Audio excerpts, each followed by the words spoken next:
Hey everyone, welcome back to Follow Mid's Gen Update Survival Series. We'll be taking on the last of the Enclave remnants across the Commonwealth and collecting the Enclave entrenchment manuals that unlock new Enclave settlement items. Unless you're a pro at playing survival, I wouldn't recommend tackling this quest until you're at least level 30. Get plenty of vertibird grenades, equip your best weapons, armor, and consumables.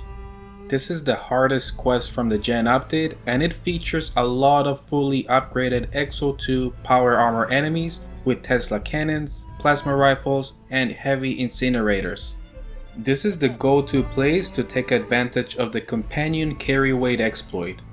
It comes in handy for picking up every single Exo 2 power armor piece and heavy weapons. I went over this on my Fusion Cell Farm video where I made Cotsworth carry over 2,000 pounds. Your companions have limited carry weight, but if you order them to pick up items, it'll override this capacity, allowing them to have infinite carry weight. This exploit still works even after the 2 Gen updates in May of 2024.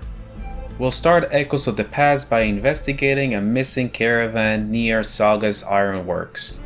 If you haven't been ambushed by the death squad, you're supposed to follow a trail of blood across the bridge where the game has a random encounter location. If you've already been ambushed, then you already have the quest marker to the campsite. So grab the heaviest fatman you got and shoot from the comfort of this log settlement. Or if you've got bad aim like I do, then sneak in closer and try again. Don't forget to loot the fully upgraded Hellfire power armor pieces, then make your way to the console and download the home beacon frequency. We'll get a quest marker at the edge of the glowing sea, and the game wants you to run around and track where the signal is coming from. But thankfully you're watching this video, so you'll already know that their headquarters are located in the Atlantic offices. So throw in a vertibird grenade and fly to Somerville Place to save your progress. Make sure you come well prepared for the glowing sea. If you have enough carry weight, bring a fatman with a couple of nukes. Get your refreshing beverages, chems, and rat-reducing consumables. At the top of the Atlantic office building, there's a couple of Enclave soldiers equipped with fully upgraded Exo 2 power armor and one with a Tesla cannon. Get as close as you can and give them a nice nuke.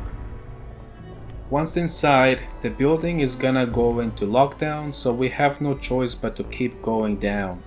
There's 3 to 4 Exo 2 power armor Enclave soldiers, and one of them is always legendary. It's all close range combat, so don't blow yourself up with the fatman we brought.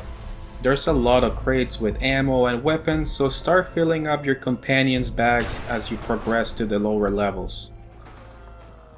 The bottom floor will have an Enclave soldier and the colonel. It's the easiest encounter since they don't have power armor. Loot the colonel to get his uniform. It's a unique item in the game, and we can add ballistic weave to it when we're done with this place. Try sleeping in one of the beds to save your progress. You might not be able to do so due to the constant rat damage from the glowing sea. When you're ready to advance the quest, get on this console and select Encampment Distribution. Clicking on each of the encampments will unlock additional campsite locations which feature Enclave entrenchment manuals. End the lockdown and go to the elevator to finish off the rest of the Enclave reinforcements. They'll often aggro glowing sea enemies on their approach, so you can take advantage of this and wait it out before heading up. This Deathclaw absolutely shredded these guys. I really thought 3 fully upgraded Hellfire soldiers would actually destroy the Deathclaw, but I was proven wrong. Anyways, if you got the levels to take them on, they do give out a lot of XP. Finish the last of the reinforcements and the flying vertibird. Fill up your bags before flying off to save your progress.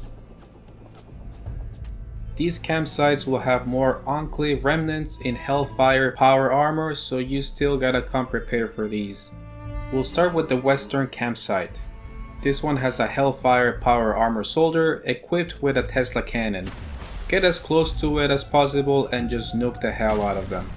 Don't miss your chance to get these power armor sets and the Tesla cannons. There's only a handful of them in the game. Loot the Enclave entrenchment manual, fending off friendly fire, which permanently unlocks the Enclave paint job for power armor, and now we're able to build the Enclave flag and the Enclave crates at settlement workshops. Shut off the communications tower on your way out. Next we're gonna hit the eastern campsite. This location will feature a hellfire power armor soldier with a heavy incinerator. Sneak in as close as you can and nuke them.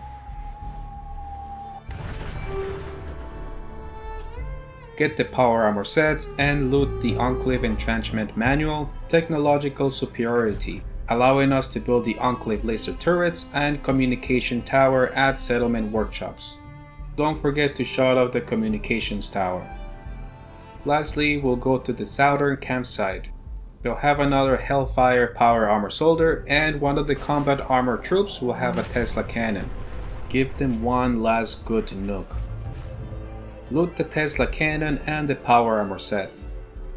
Collect the Enclave entrenchment manual, fortification in the field. We're now able to build Enclave barricades at settlement workshops.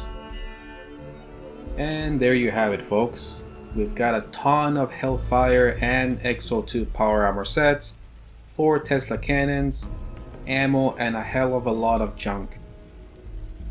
We've got some fantastic settlement items for those of us who love settlement building. I was hoping that the wall barricades would snap and have some versatility like the concrete walls. Still, they get a unique design to them that I like. Not to mention the ramps, which can add some interesting pathways. And the turrets have a nice bulky look to them, and while they have a decent amount of defense, they do need a lot of materials to craft them. The communication tower design is pretty damn impressive, and they power up with nearby power source conduits like light fixtures. These items definitely open up new design ideas for settlement builds.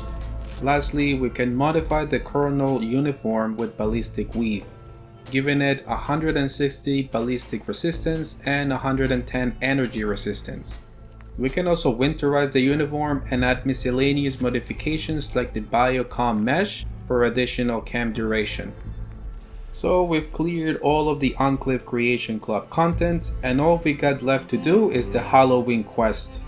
Stick around for that episode if you've been enjoying the series so far. Don't forget to leave a comment, give a like, and subscribe.